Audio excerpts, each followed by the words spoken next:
नमस्कार मित्रांनो तुम्ही संजय गांधी निराधार योजनेचे लाभार्थी असाल तर तुमच्यासाठी मोठी आनंदाची बातमी आली आहे। अखेर संजय गांधी निराधार योजनेत मोठा बदल करण्यात आला आहे आणि या संदर्भात राज्य शासनाने GR सुद्धा निर्गमित करून नवीन बदल करण्याबाबत मान्यता पण दिली आहे। तर या संदर्भात सविस्तर माहिती जाणून घेणार आहोत। व्हिडिओ शेवटपर्यंत पहा आणि चॅनल सबस्क्राइब केला नसेल तर सबस्क्राइब अवश्य करा। चला व्हिडिओ सुरू करूया।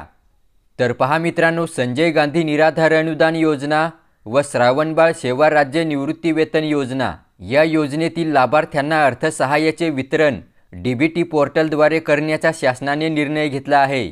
परंतु सदर योजनेतील लाभार्थ्यांची माहिती ही तालुका जिल्हाधिकारी कार्यालयाकडून भरण्याची कार्यवाही सुरू असल्याने सदर योजनेतील लाभार्थ्यांना अर्थसहाय्य मिळण्यास विलंब होऊ नये म्हणून माहे नोव्हेंबर 2024 पर्यंतचे अर्थसहाय्याचे वितरण अर्थसंकल्प वितरण हे BIMS प्रणालीवर करण्यात येत आहे। परंतु योजनेतील लाभार्थ्यांना माहे डिसेंबर 2024 पासून अर्थसहाय्याचे वितरण हे DBT पोर्टलद्वारेच करण्यात येणार असल्याने सर्व जिल्हाधिकारी कार्यालयांनी योजनेतील लाभार्थ्यांची माहिती ही DBT पोर्टलवर भरण्याची दक्षता घ्यावी असे या ठिकाणी या शासन निर्णय GR मध्ये सांगण्यात आलं आहे।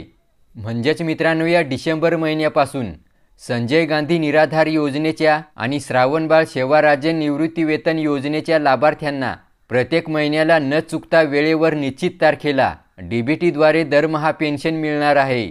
लाभार्थ्यांना आता 2 ते 3 महिन्यापर्यंत वाट पाहावी लागणार नाही, कारण एका क्लिकवर ज्याप्रमाणे PM किसान आणि नमो शेतकरी योजनेचे पैसे जमा होतात त्याचप्रमाणे संजय गांधी निराधार योजनेचे तसेच श्रावणबाळ सेवा राज्य निवृत्ती वेतन योजनेचे दरमहा पेन्शन आता DBT अंतर्गत थेट बँक खात्यात प्रत्येक महिन्याला जमा होणार आहे।